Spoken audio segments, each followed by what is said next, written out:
Elliot भाग 2। परंपरा और व्यक्तिक प्रज्ञा।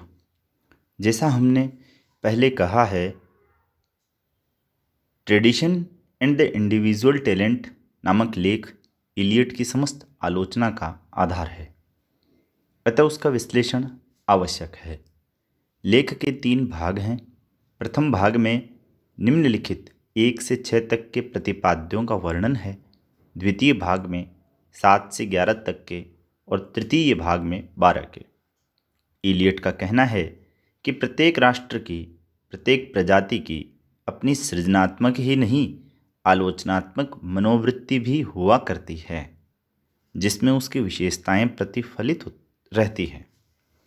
सांस की तरह आलोचना अनिवार्य तथा नैसर्गिक क्रिया है। कुछ भी पढ़ते, देखते या सुनते समय उसके गुणों दोषों का भान मन में सहज भाव से होता रहता है।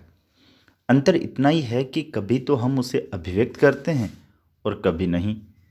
किसी कवि की प्रशंसा करते समय हम प्राय उन पक्षों पर बल दिया करते हैं जिनमें दूसरे कवियों से उसका न्यूनतम साम्य होता है। किसी कवि की प्रशंसा करते समय हम प्राय उन पक्षों पर बल दिया करते हैं जिनमें दूसरे कवियों से उसका न्यूनतम साम्य होता है, अर्थात उसमें हम उसकी व्यक्तिगत विशेषताएं देखने का प्रयास करते हैं। दूसरे शब्दों में यूँ कहें कि अपने पूर्ववर्ती कवियों से जिन अंशों में वह भिन्न है, उन्हीं से हम आनंद प्राप्त करना चाहते हैं। किंतु यदि ठीक से देख पाएंगे तो किसी कवि की रचना में सर्वोत्कृष्ट ही नहीं, सर्वाधिक व्यक्तिक पक्ष भी संभवतः वे ही होते हैं जिनमें उसके पूर्ववर्ती दिवंगत कवियों का प्रभाव बहुत जोरदार ढंग से व्यक्त हुआ होता है। इलियट के कहने का तात्पर्य यह है कि व्यक्तिक प्रज्ञा परंपरा से असंबद्ध, निरपेक्ष या विच्छिन्न वस्तु नहीं है। परंपरा से जुड़ा रहकर भी, या यूँ कहें कि जुड़ा रहकर ही कवि अपनी वैयक्तिक क्षमता को अधिक सफलता तथा रमणीयता से उजागर कर सकता है। तुलसीदास और प्रसाद इसके अच्छे उदाहरण हैं। तुलसीदास के सामने रामकाव्य की एक लंबी श्रृंखला थी जिससे उन्होंने बहुत कुछ लिया, किंतु इससे उनके काव्योत्कर्ष पर कोई आँच नहीं आई। प्रसाद की कामायनी में प्रागैतिहासिक युग से लेकर आधुनिक युग तक की भारतीय मनीषा का उत्तमांश प्रतिफलित है।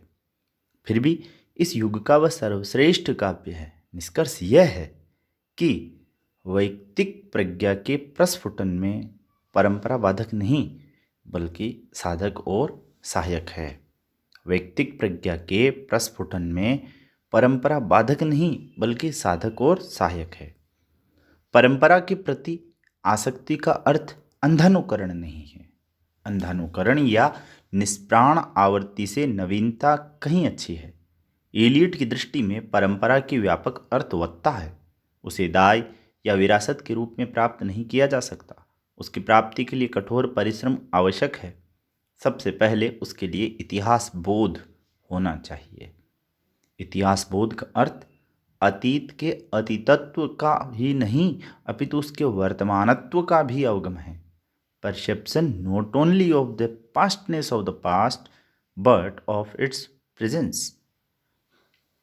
केवल अपनी पीढ़ी को ही ध्यान में रखकर लिखना इतिहास बोध नहीं है, अपितु उसमें होमर से लेकर पूरे यूरोप के साहित्य का, साथ ही अपने देश के समग्र साहित्य का युगपत अस्तित्व हुआ करता है।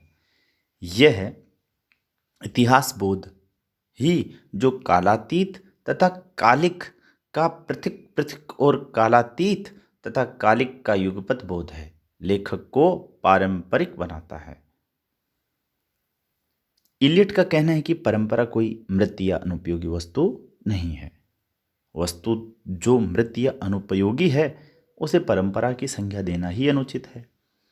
परंपरा तो अविच्छिन्न प्रवाह है जो अतीत के साहित्यिक सांस्कृतिक दाय के उत्तमांश से वर्तमान को समृद्ध और सार्थक बनाती है और भविष्य का पथ प्रशस्त करती है।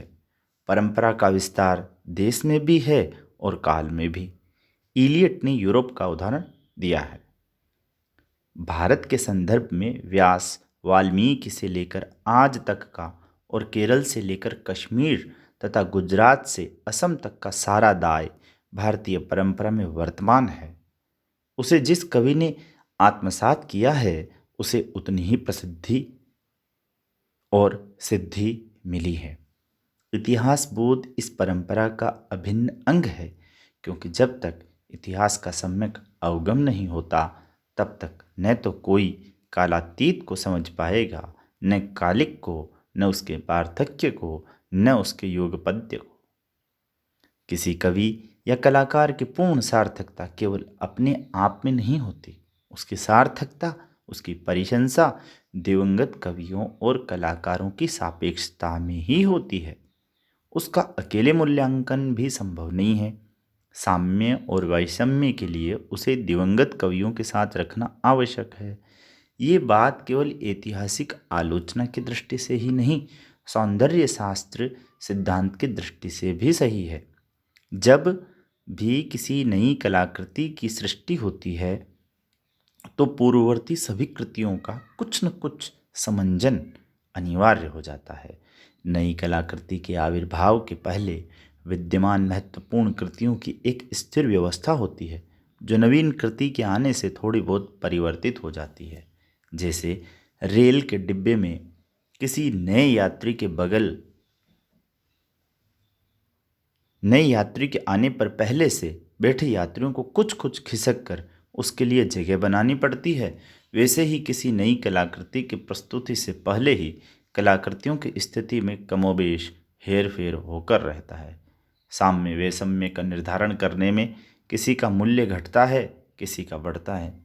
तात्पर्य यह है कि जिस तरह वर्तमान से अतीत परिवर्तित होता है, उसी तरह अतीत से वर्तमान निर्देशित होता है। कवि को अतीत का अर्थात परंपरा का ज्ञान तो होना चाहिए, किंतु ज्ञान के भार से आक्रांत नहीं होना चाहिए।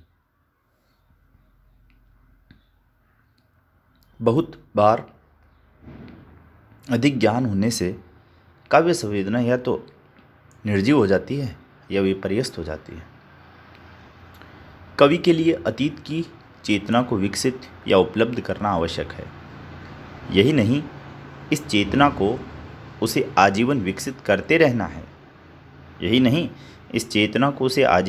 करते रहना है। कलाकार की प्रगति सतत आत्मोत्सर्ग है, सेल्फ सैक्रिफाइस। व्यक्ति का सतत निर्वारण, एक्सटिंक्शन है। व्यक्तित्व के इस अव्यक्तिकीकरण से ही कला विज्ञान की स्थिति में पहुंच सकती है। यहाँ तक निबंध का पूर्वार्ध है, जिसमें इलियट ने मुख्यतः परंपरा की व्याख्या की है। किसी कविता का, खासकर नई कविता का महत्व पूर्ववर्ती कवियों की कविताओं के साथ समझने परखने का आग्रह किया है और आरंभ से अब तक की काव्य श्रृंखला को कोई जीवित इकाई के रूप में देखने पर बल दिया है। इसके आगे निबंध का उत्तरार्ध है। इसमें अवैयक्तिकता की व्याख्या, रचना की प्रक्रिया, रचनाकार के साथ रचना के संबंध आदि का विचार है। उत्तरार्ध का आरंभ सूत्र है, सच्ची आलोचना तथा संवेदनात्मक परिशंसा का लक्ष्य कवि नहीं बल्कि काव्य है। प्रौढ़ और अप्रौढ़ कवि में मौलिक अंतर यह है कि प्रौढ़ कवि ऐसा सूक्ष्म और पूर्ण माध्यम है जिसमें विशिष्ट या विविध संवेदन स्वच्छंदतापूर्वक नए रूप में संयोजित हो सकते हैं। इसके लिए इलियट ने उत्प्रेरक कैटलिस्ट का दृष्टांत दिया है। ऑक्सीजन और सल्फर डाइऑक्साइड के कक्ष में यदि प्लेटिनम का एक सूक्ष्म तार डाल दिया जाए तो ऑक्सीजन और सल्फर डाइऑक्साइड मिलकर सल्फ्यूरिक एसिड बन जाते हैं। यह संयोजन प्लेटिनम के रहने पर ही होता है, किंतु नवनिर्मित सल्फ्यूरिक एसिड में न तो प्लेटिनम का कोई चिन्ह दिखाई देता है और न प्लेटिनम पर पूर्वोक्त दोनों गैसों का कोई प्रभाव पड़ता है। वह प्लेटिनम ज्यों का त्यों निष्क्रिय, तटस्थ तथा अपरिवर्तित रहता है। कवि का मन प्लेटिनम का तार है। कवि का मन प्लेटिनम का तार है। उसके संपर्क से विभिन्न अनुभूतियाँ, संवेदन या भाव नए से नए रूप ग्रहण किया करते हैं, किंतु वह स्वयं उनसे सर्वथा अप्रभावित रहता है। कलाकार जितना उत्कृष्ट होगा, उसमें अनुभविता और सृष्टा का अंतर उतना ही स्पष्ट होगा। कलाकार जितना उत्कृष्ट होगा, उसमें भोक्ता और सृष्टा का अंतर उतना ही स्पष्ट होगा, अर्थात उसके स्वानुभूत संवेदनों और भावों से काव्य में अभिव्यक्त संवेदन और भाव सर्वथा भिन्न होंगे, क्योंकि वह स्वानुभूत भावों को पूर्णतः आत्मसात करके उन्हें नए रूप में ढाल देता है। इसके प्रतिकूल अप्रौढ़ कवि अपने ही भावों को वाणी देने का प्रयास करता है, फलस्वरूप उसका काव्य घटिया हो जाता है। कलाकृति के आस्वादन से उत्पन्न अनुभूति किसी अन्य साधन से उत्पन्न अनुभूति से भिन्न कोटि की होती है, अर्थात कलाजन्य अनुभूति तथा अकलाजन्य अनुभूति में भेद होता है। रिचर्ड्स का दृष्टिकोण इलियट के दृष्टिकोण के बिल्कुल विपरीत है। वे काव्य अनुभूति तथा अन्य अनुभूतियों में कोई भेद नहीं मानते। कवि का मन एक ऐसा पात्र है जिसमें अनंत संवेदन, वाक्य खंड, बिंब आदि संचित रहते हैं, और वे तब तक उसमें वैसे ही पड़े रहते हैं जब तक सृजन का क्षण नहीं आता। सृजन के क्षण में वे अपना अपना स्वरूप त्याग कर और नए रूपों में संयोजित होकर कला का विग्रह धारण कर लेते हैं। उत्कृष्टतम काव्य के प्रतिनिधि उद्धरणों की तुलना करने पर न जाने संयोजन के कितने प्रकार दृष्टिगोचर होते हैं। इसमें महत्व भावों या घटकों की महत्ता या तीव्रता का नहीं, बल्कि कलात्मक प्रक्रिया की तीव्रता का है, अर्थात उस दबाव का है जिसमें विभिन्न भावों का संयोजन या विलयन होता है। वे घुल मिलकर एक हो जाते हैं। कवि के व्यक्तित्व की अभिव्यक्ति का प्रश्न बेमानी है, क्योंकि उसे व्यक्तित्व की अभिव्यक्ति करनी ही नहीं है। वह तो अभिव्यक्ति का एक माध्यम मात्र है, जो केवल माध्यम है, व्यक्तित्व नहीं। उस माध्यम में संस्कार और अनुभूतियाँ विलक्षण तथा अप्रत्याशित रूप से संयोजित हुआ करती है। संभव है कि कवि के जीवन में जो संस्कार तथा अनुभूतियाँ महत्वपूर्ण हो, उनका काव्य में कोई स्थान हो ही नहीं। जो काव्य के लिए महत्वपूर्ण हो, वे कवि के जीवन में बिल्कुल तुच्छ हों। कवि की विशिष्टता या रोचकता उसके व्यक्तिगत भावों अथवा जीवन की घटनाओं से उद्दीप्त भावों पर निर्भर नहीं करती। उसके अपने भाव साधारण, स्थूल या सपाट हो सकते हैं, किंतु उसके काव्य के भाव बहुत ही जटिल होते हैं। कवि का काम नए भावों को ढूंढना नहीं, अपितु साधारण भावों का उपयोग करके काव्य रूप देने की प्रक्रिया में उनसे ऐसे संवेदनों को व्यक्त करना है जो वास्तविक भावों में विद्यमान थे ही नहीं। वर्ड्सवर्थ के काव्य लक्षण पर टिप्पणी करते हुए इलियट कहते हैं कि यह सूत्र ठीक नहीं है, क्योंकि यहाँ तीनों ही शब्दों का प्रयोग असंगत है। पहली बात तो यह है कि काव्य में कोई भाव सीधे सपाट ढंग से आता ही नहीं, बल्कि उसमें भावों का, अनुभूतियों का संकेंद्रण रहता है, और उस संकेंद्रण से एक बिल्कुल नई चीज़ पैदा हो जाती है। दूसरी बात यह है कि यह संकेंद्रण सचेत या ऐच्छिक भी नहीं होता। कोई कवि जब चाहे तब संकेंद्रण कर ले, ये संभव नहीं है। तीसरी यह है कि अनुभूतियों की अनुस्मृति वाली बात भी गलत है। एक तो अनुभूतियों की अनुस्मृति नहीं होती, जिस प्रशांत वातावरण में उनका संयोजन होता है, वह प्रशांत केवल इसी अर्थ में है कि निष्क्रिय रहता है। यह ठीक है कि काव्य रचना के क्रम में बहुत कुछ ऐसा भी है जो सचेत और ऐच्छिक हुआ करता है, किंतु उसका ज्ञान सत्कवि को ही होता है। कुकवि तो जहाँ सचेत होना चाहिए वहाँ अचेत रहता है, और जहाँ अचेत होना चाहिए वहाँ सचेत हो जाता है। दोनों ही प्रकार की भूलें वैयक्तिक बना देती है। काव्य भाव का स्वच्छंद प्रवाह नहीं, भाव से मुक्ति है। वह व्यक्तित्व की अभिव्यक्ति नहीं, व्यक्तित्व से मुक्ति है। किंतु निश्चय ही जिन्हें व्यक्तित्व और भाव हैं, वे ही जान सकते हैं कि उनसे मुक्ति की आकांक्षा का अर्थ क्या होता है।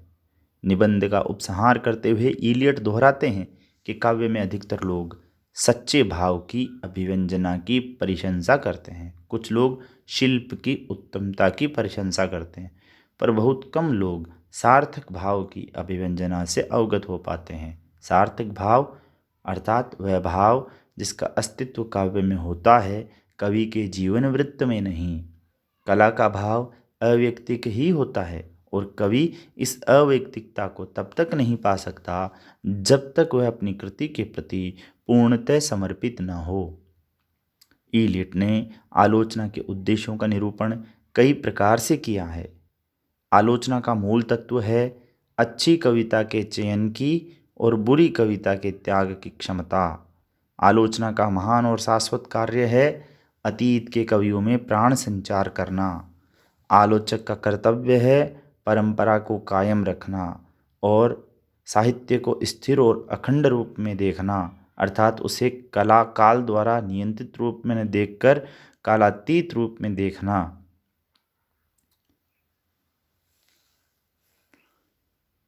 साथियों, बाकी हिस्सा फिर कभी।